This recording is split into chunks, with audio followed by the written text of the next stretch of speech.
সন্ধ্যাবেলা এখন গরম গরম নাস্তা নিয়ে আসছি, কিন্তু মুন্নি সসের সাথে যুদ্ধ করতেছে। ঝাল লেগে গেছে। দেখ আমার কাছে দেখ, পারে না কিছু না। শীতকাল পড়ে গেছে আর ভাজা ভুজু খাওয়া ওটার মধ্যে নাই, এটাতেও নাই। এই সর, ভাজলামি করতেছি। ওটাতেও নাই, এটাতেও নাই। ধর, এটা নতুন। ঘরে দিন এই দুইটা তোর। হ্যাঁ, আমি এই দুইটা খাই। আমি আগে খাবো না, তুই আগে খাবি। এই যে গোস্ত ভাজা, এটা হচ্ছে গোস্ত ভাজা। গাইস, গোস্ত ভাজা খাইতেছি, মানে ফ্রাই, চিকেন ফ্রাই। বিসমিল্লাহ। হ্যাঁ,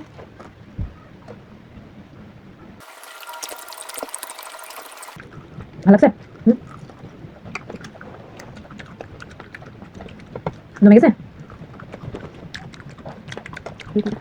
অনেক মজা।